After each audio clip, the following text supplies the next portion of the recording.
ou scientifique. Le démon existe-t-il vraiment ou ce n'est qu'un symbole, mon père? Alors, nous ne sommes pas dans Batman, nous ne sommes pas dans Superman, nous ne sommes pas dans X-Or, ces héros de notre imagination. Nous ne sommes pas dans la fiction, nous sommes dans la réalité.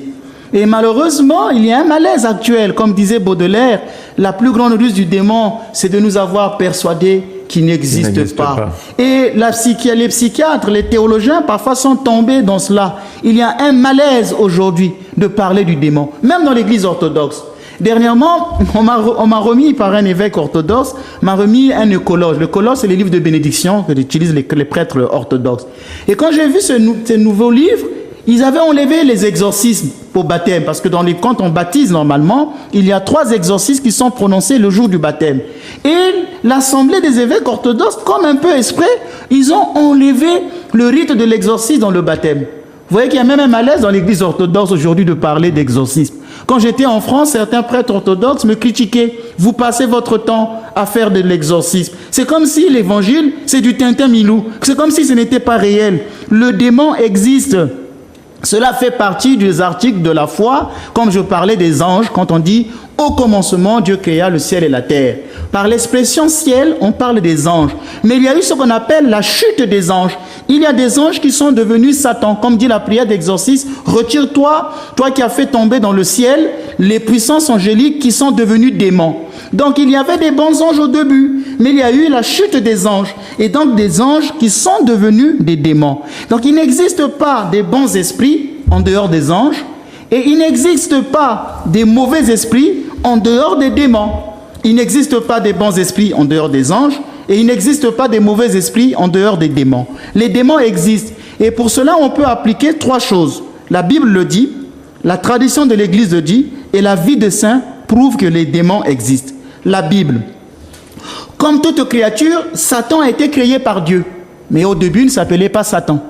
C'est comme vous avez un enfant, quand il naît, c'est un bon enfant. Et quand il devient voleur, vous n'en êtes peut-être pas responsable. Au début, vous l'avez créé bon. C'est lui qui a fait le choix de devenir un voleur. Donc au début, ce n'était pas Satan. Il a été créé par Dieu. Il était un bon ange. Donc il n'existe pas un Dieu du mal. Comme s'il y avait 2 puissances. Quand je parlais de cette dualité, que les gens sont devenus binaires. Comme s'il y avait un Dieu du bien et un Dieu du mal. Ça n'existe pas. Le démon est une créature. Et une créature soumise au pouvoir de Dieu. Ça, beaucoup de gens ne le savent pas. Satan est soumis au pouvoir de Dieu. Les gens, parfois, ont donné à Satan un pouvoir qu'il n'a pas. Dernièrement, j'étais en Guadeloupe, j'ai rencontré une dame qui me disait que j'ai mon frère, depuis que nous sommes enfants jusqu'à aujourd'hui, la dame devait avoir 70 ans, veut me faire du mal, il veut m'initier à la sorcellerie, il utilise du quimbois contre moi. Vraiment, père, je suis venu vous voir. Je lui ai dit, donc, depuis enfant, jusqu'à l'âge de 70 ans, il ne vous a pas encore atteint, mais vous lui avez donné un pouvoir qu'il n'a pas. Donc, on veut donner un pouvoir à Satan qu'il n'a pas.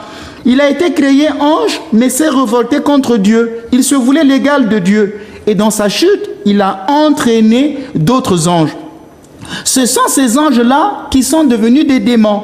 Et les démons sont cités dans plusieurs passages de la Bible. Il est celui qui tente Adam et Ève sous la forme d'un serpent. Il est celui qui, par exemple, s'oppose au roi Salomon. Le Seigneur suscita un adversaire à Salomon, un roi chapitre 11. Il est aussi un membre de la cour céleste dans le livre de Job. Quand on dit que quand les anges se tenaient au conseil de Dieu, Satan lui aussi vient et dit, Dieu lui demande, d'où viens-tu? Je viens de parcourir toute la terre. Et Dieu lui dit, as-tu vu mon serviteur Job? Donc dans le livre du prophète Zacharie au chapitre 3, il est appelé l'accusateur. Dans l'évangile, on voit la tentation de Jésus. On voit des scènes d'exorcisme de Jésus. Et donc aujourd'hui, si on dit que le démon n'existe pas, alors il faudrait effacer tous ces passages de la Bible. Il ne faudrait plus les lire dans l'Église. Je vous ai dit que la Bible le montre. Mais il y a aussi la tradition de l'Église. L'existence du démon fait donc partie de la vérité révélée du dogme de la foi chrétienne. Si on parle des bons anges, il existe aussi des mauvais anges qui sont des démons. Le rite de l'exorcisme au baptême dans l'Église orthodoxe prouve que le démon existe. Dans l'Église catholique, même si le rite de l'exorcisme a été enlevé pour mettre des prières de libération, ce qui est un acte d'exorcisme, mais le catéchisme de l'Église catholique parle du démon dans près de 40 paragraphes. Le catéchisme de l'Église catholique parle du démon dans près de 40 paragraphes. Je disais donc la Bible, la tradition de l'Église, mais la vie des saints. c'est Saint Paul qui nous affirme que ce n'est pas contre des adversaires de sang et de chair que nous avons à lutter, mais contre les esprits du mal. Saint Paul qui dit nous avons à lutter contre les esprits du mal. Éphésiens chapitre 6, le verset 12. Saint Pierre compare le démon à un lion rugissant qui rôde autour de nous et cherche à nous dévorer. 1 Pierre chapitre 5 verset 8. La vie de nombreux saints qui ont vécu une expérience directe de ce combat contre le démon témoigne également de la réalité de son existence. On raconte par exemple que Saint Antoine du désert, le grand Saint Antoine, il est allé au désert, il avait l'âge de 20 ans et il est mort à 120 ans.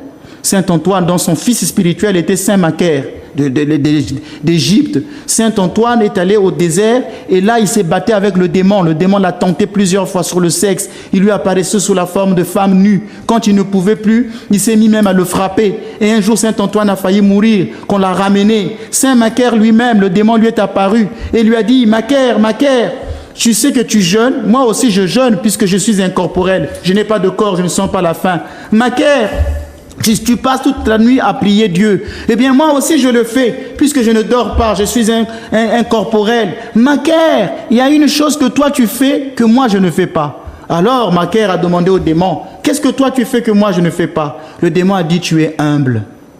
L'humilité. Satan n'est pas humble. Il peut faire toutes nos prières. Il peut dire Saint Dieu, Saint fort, Saint immortel. Mais jamais il ne dira à Dieu: aie pitié de moi. Il ne pourra jamais se convertir. Donc la vie des saints montre bien que le démon existe. Dans l'église catholique, il y a un grand saint qui a été célébré le 23 septembre passé. C'est Padre Pio de Pietrelcina. Padre Pio, le premier prêtre stigmatisé. L'église catholique dit que le démon lui apparaissait, parfois sous la forme d'un loup, lui apparaissait et même le frappait dans sa chambre. On entendait des cris. Aujourd'hui, on veut nous faire croire que le démon n'existe pas. La jalousie que moi je vis en Martinique, mais elle est liée à quoi? Elle est liée au démon. Le démon est jaloux. C'est parce que je suis en train de prêcher l'évangile qu'il va inciter des hommes à vouloir parler mal de moi ou à vouloir me faire du mal. C'est le démon qui se cache derrière tout cela. Monsieur Granier, c'est le démon. Vous allez voir tout à l'heure quand je vous parlerai du démon derrière les systèmes économiques. Mais pour l'instant, je m'arrête là. Mais le démon aussi avait tenté le Christ pendant le carême, je crois. Oui, dans le désert, la tentation de Jésus, c'est Matthieu chapitre 4. C'est tentation sur trois aspects. Hein. Il y a aussi l'économique dedans. Si tu es le Fils de Dieu, ordonne que cette pierre se transforme en pain. Si tu es le Fils de Dieu, jette-toi en bas. Ça, c'est la tentation du divin. Si tu es le Fils de Dieu, adore-moi. Ainsi de suite. Vous voyez que le démon existe. Donc, Jésus souffrait-il de schizophrénie? Si un psychiatre pouvait lire ce test, il va dire, mais Jésus souffrait d'une schizophrénie. Mais pourtant, il avait tout son bon sens. Donc, le démon existe. Alors, vous avez dit lors des émissions sur les anges que les démons ont aussi une hiérarchie, puisque dans les anges, vous nous avez bien expliqué la hiérarchie. Alors, parlez-nous de ce mystère. Alors, je vais faire peur, mais ce n'est pas le but. Je vais faire peur, mais ce n'est pas le but. Oui. Je vais vous dire quelque chose, une pensée, vous allez bien noter. Les téléspectateurs sont en train de noter. Même après leur chute, les démons ont conservé le rang qu'ils occupaient en tant qu'anges. C'est une phrase qui va vous faire peur parce que je vais dire des choses. Même après leur chute, les démons ont conservé le rang qu'ils occupaient en tant qu'anges. Nous avons parlé dans l'émission des anges de la hiérarchie céleste. Nous avons vu que les anges les plus élevés étaient les séraphins, suivis des chérubins aux yeux innombrables, avec 4 faces et qui font peur. Vous avez les trônes, vous avez les dominations, vous avez les vertus, les puissances, les principautés, les anges et les archanges. Et vous dites que si des démons se sont rebellés, ils ont gardé le rang qu'ils occupaient. Il y a donc des démons qui sont des séraphins. Il y a donc des démons qui sont des principautés. Il y a donc des démons qui sont des vertus. La première triade, séraphins, chérubins et trônes. Les démons, les séraphins qui sont devenus des démons sont commandés par Lucifer lui-même. Lucifer veut dire porteur de lumière. Et nous savons que les séraphins étaient les plus proches de Dieu, les brûlants. Ils ont une lumière très puissante qu'on ne peut pas les voir. Sinon, vous allez devenir aveugle. La lumière peut vous aveugler. Et Satan, comme il était porteur de lumière, quand il est devenu démon, c'est lui, Lucifer, qui est devenu le chef des séraphins. C'est pourquoi je disais à un jeune, fais attention avec les exorcismes, parce que le jour où tu vas rencontrer un démon séraphin, ce jour-là, tu mourras. Vous avez les chérubins. Les chérubins qui sont devenus des démons sont commandés par Asmodée. Asmodée, son nom signifie celui qui fait périr. Il s'agit des rois de l'enfer. Il est l'esprit de l'impurité sexuelle. Il est l'auteur de l'inceste. Il est celui de la débauche, de la fornication, le destructeur du mariage, le mari de nuit, entre guillemets le Dorlis. Ça, c'est autre chose. C'est lui-même Asmodée. Ensuite, il y a dans les trônes sont commandés par maman. Dans Jésus dit, vous ne pouvez servir Dieu et maman. Luc 16, verset 13. Il appartient au trône. C'est lui qui préside à l'esprit matérialiste ainsi qu'au système des lois économiques.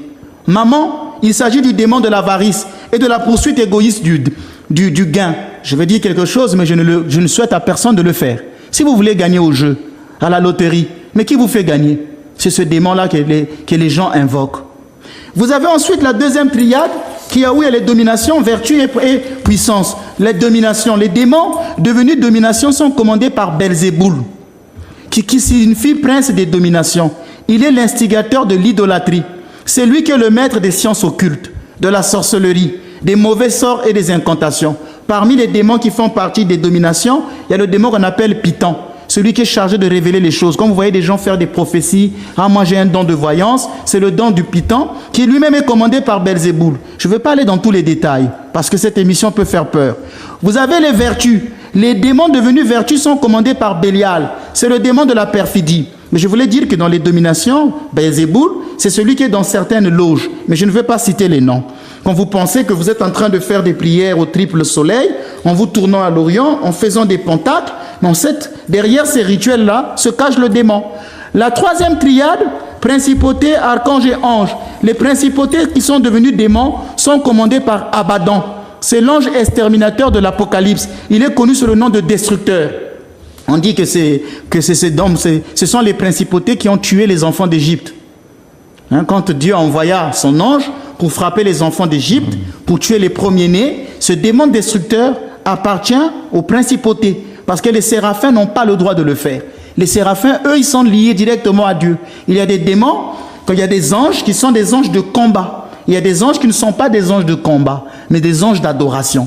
Tous les anges adorent, mais pas de la même intensité. Ce sont les séraphins. Donc ce sont les principautés. Et quand ils sont devenus démons, ils ont la puissance de destruction. Ils peuvent créer des épidémies. Ils peuvent créer des tremblements de terre. Ils peuvent créer des tsunamis. Il y a ce qu'on appelle les archanges. Les archanges devenus démons sont commandés par Zabulon. Bon, je ne veux pas trop insister sur ce nom parce qu'il y a des personnes pour qui j'ai de respect qui portent ce nom, malheureusement. Donc, les anges, les simples anges devenus démons sont commandés par Bélial.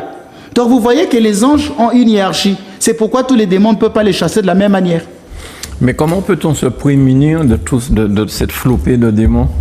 Il faut être un homme de prière et invoquer son ange gardien. Je crois qu'on y reviendra aussi vers la fin. D'accord. Alors, Père, que peut-on retenir de cette hiérarchie démoniaque? Alors, et le mot est faible. Oui, c'est effrayant, monsieur Trané. Oui. Aujourd'hui, je vais vous révéler 3 secrets. J'ai eu la joie de dire, je vais parler, parce que depuis le début, je parlais de secrets. Cette émission, on doit tout révéler.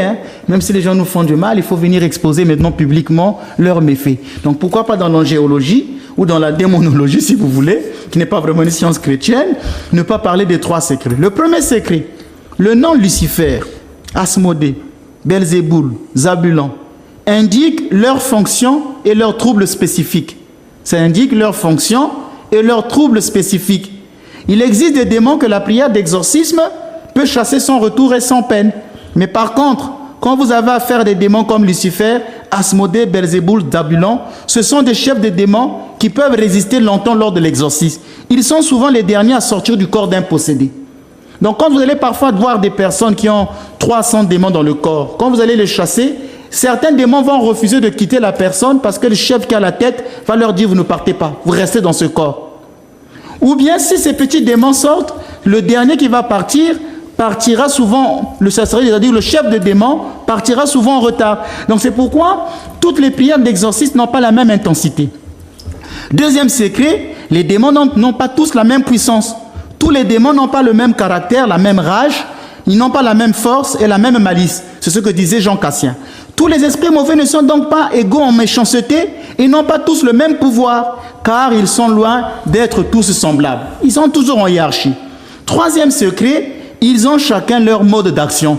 Tout à l'heure, je vous parlais du démon de l'occultisme, le démon des finances, le démon de la débauche, le démon de ceci ou de cela. Chaque démon a donc ses spécialités et ses lieux propres de domination. Mais cela n'empêche pas qu'il soit destiné à d'autres missions ou orienté vers d'autres lieux pour opérer des agissements néfastes. S'il existe des esprits dans les eaux, il existe aussi des esprits dans l'air, les esprits du mal qui sont dans les cieux, dit Éphésiens chapitre 6, verset 12. Par exemple, il y a un démon qu'on appelle Samaël, c'est le dieu poisson. Il est le prince des airs, mais il habite souvent dans la mer. C'est pourquoi je déconseille les gens qui vont à la mer pour des rites.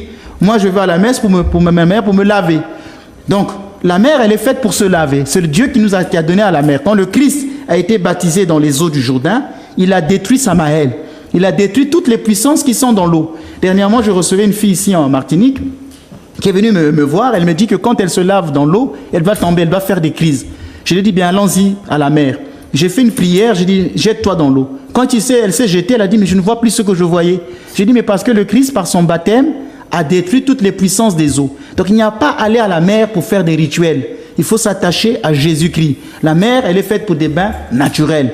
Ne changez pas, ne faites pas des rituels. Parce que j'entends des gens qui vont faire des rituels. Attention, vous pouvez contracter un esprit. Et là, plus tard, j'en parlerai quand on verra certains exorcismes sur certaines choses. Mais je vais développer ça plus tard. Alors, mais à l'inverse, mon père, est-ce qu'on a... Parce que quand vous parlez de cette hiérarchie démoniaque, à l'inverse, est-ce qu'on a une hiérarchie de bons anges? Par exemple, est-ce qu'on peut prier son ange gardien pour peut-être avoir un peu plus d'argent? Non, on ne va pas prier les anges pour réussir dans les affaires matérielles. Hein. C'est pour notre élévation spirituelle. Ou alors pour se protéger. Oui, pour se protéger. Je l'ai dit dans l'émission sur les anges, il y a les anges gardiens qu'on nous devons prier. Et je disais qu'à la fin de l'émission, je vais parler aussi de ces prières-là. Comme il y a une hiérarchie céleste qui existe, qui sont des dans bons le bon anges. Côté, voilà. D'accord. Ouf, ben oui, vous avez raison de dire ça. Alors, pourquoi Dieu n'a-t-il pas détruit les anges, les anges déchus? Les anges mauvais, pourquoi il ne les a pas détruits? Alors, il y a deux raisons à cela. La première est que Dieu respecte cette liberté que lui-même accorde. Dieu respecte la liberté qu'il a donnée aux anges, comme il a donné aussi aux hommes. Dieu a créé l'homme et les anges par amour et désire que l'homme l'aime en retour. Dieu ne force jamais quelqu'un à l'aimer. C'est pourquoi moi, quand je vois par exemple des personnes qui quittent l'église, je ne veux pas leur envoyer la foudre. Ça serait démoniaque d'agir ainsi, en disant oui, mais telle personne a quitté l'église, il faut maudire que le malheur lui arrive. Non, Dieu ne force jamais une personne à l'aimer. Si quelqu'un dit je ne veux plus aller à l'église, la personne est libre. C'est pourquoi quand je vois des parents venir me dire mon fils ne va pas à la messe, Père Ménas fait des prières, mais Dieu respecte cette liberté. Oh non, que mon mari revienne à la maison, il m'a quitté, tout ça. Oui, d'accord, ça peut arriver, des miracles comme ça, mais Dieu respecte la liberté. Mon mari boit, Père Ménas fait une prière. Oui, d'accord, le miracle peut exister, mais Dieu respecte toujours notre liberté. Il ne nous force jamais. Donc il n'y a pas d'amour sans liberté. C'est pourquoi Dieu laisse l'homme libre de choisir de l'aimer. Seul Dieu possède une liberté parfaite, donc incapable de choisir le mal. Puisque les démons ont voulu être cela, Dieu a respecté leur liberté et ne les détruit pas. La deuxième chose, c'est que, d'une façon ou d'une autre, Dieu se sert également d'eux pour réaliser ses desseins. Dieu peut se servir des démons pour réaliser ses desseins.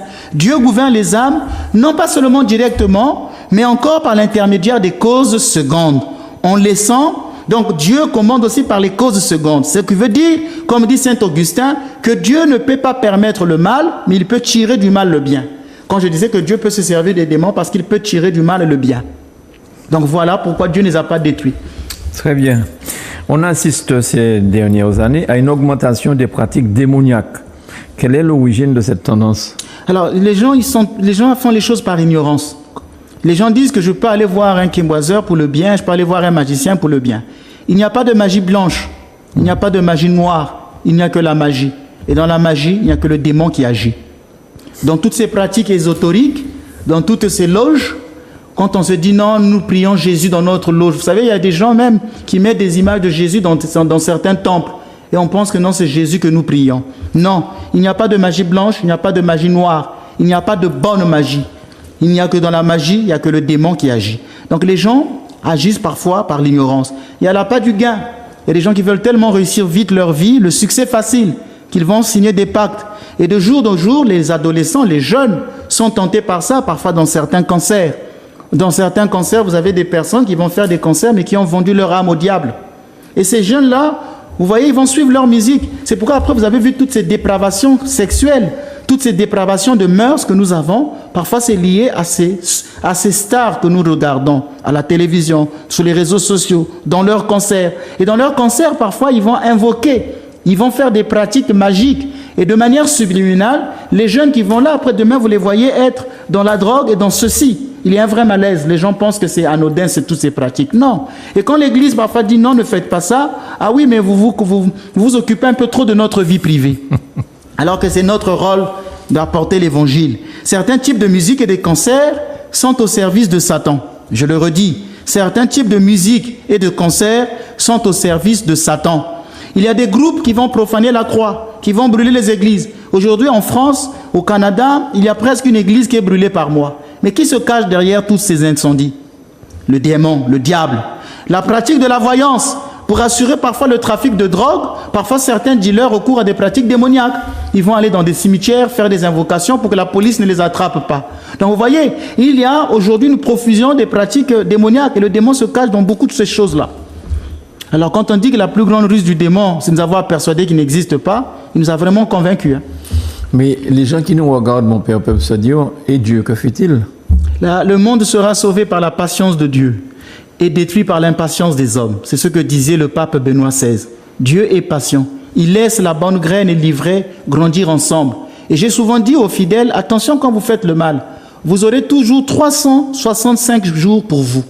Mais le 366e jour, ça sera pour Dieu. Un jour, Dieu dira son mot. Donc faites le bien. Ah non, le prêtre ne m'a pas vu. D'accord. Ah non, ceci, oui. Vous aurez toujours 365 jours pour vous. Mais un jour, Dieu viendra où il enlèvera le mal sur la terre, où le bien jaillira. Donc n'ayez pas peur. N'ayez pas peur. Un jour, Dieu parlera, dira son dernier mot. Quels sont... Alors, oui, c'est bien ça. Quelles sont les prières que vous proposez aux fidèles qui sont attaqués par les démons? Alors, vous avez vu que notre livre actuellement, Tu exerces mes mains pour le combat. C'est le livre qui est là où il y a toutes ces prières de délivrance, de libération. J'ai même vu une sœur qui m'a dit, j'ai commencé, mais j'ai vite arrêté parce que les prières sont très puissantes. Oui, c'est un livre fort d'exorcisme. C'est ce livre que je propose. Mais dans la fois passée, quand je présentais ce livre, je vous disais que avant de commencer ces prières, il faut faire des prières en amont. Pour les catholiques, ça pouvait être le chapelet, ça pouvait être une partie de louange.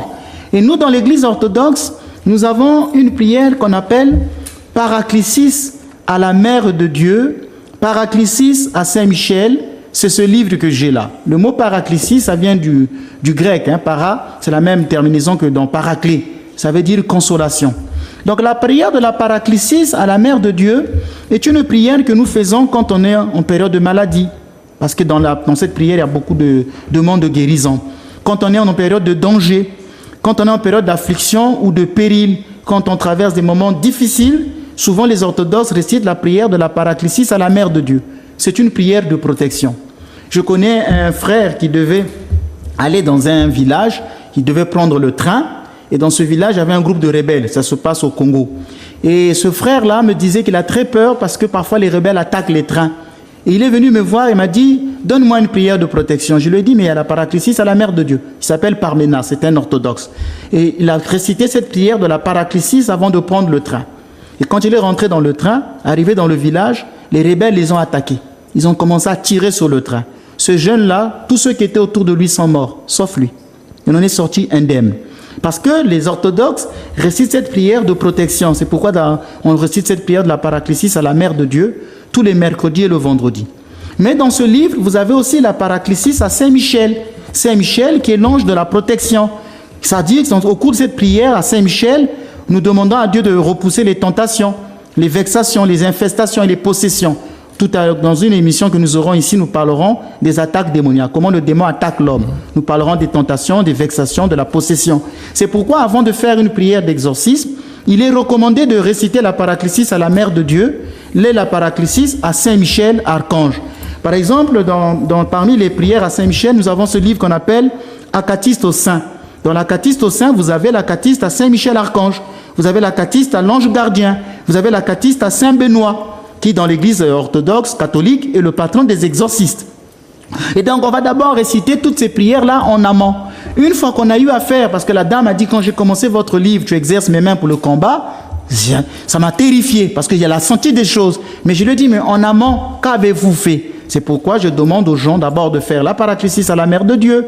Avant même de commencer ce livre, ils peuvent, pendant une semaine, par exemple, faire que la paraclésis, réciter la paraclésis à Saint-Michel, réciter la catiste au Saint. Une fois qu'ils se sont préparés pendant 3-4 jours, ils commencent le livre, tu exerces mes mains pour le combat. Et moi, c'est ce que je fais. Qu'avant de réciter un exorcisme fort, je dois prendre toujours 3 jours de jeûne quand on m'envoie des cas. Dernièrement, vous savez, au Congo, on m'avait envoyé un cas d'une personne qui avait pratiqué l'occultisme. Il était dans une grande loge, avait fait de la magie, et cette personne vomissait des clous. Vous voyez, avant de faire l'exorcisme, j'étais obligé de m'enfermer pendant 3 jours, avant de me préparer. Une autre fois, il y a une maison qui était hantée parce qu'il y avait un monsieur qui était un grand pratiquant de la magie. Il avait atteint des degrés dans sa loge. Et il avait une chambre dans laquelle personne n'avait le droit de rentrer. Et alors, on a appelé certains prêtres, exorcistes, tout ça. Personne n'a voulu aller. Et puis, c'est un évêque catholique. Vous voyez que je suis respecté dans beaucoup de pays. Je ne sais pas pourquoi, ici en Martinique, on a tendance à vouloir me déprécier. Mon livre sur la Vierge Marie a été préfacé par un archevêque catholique.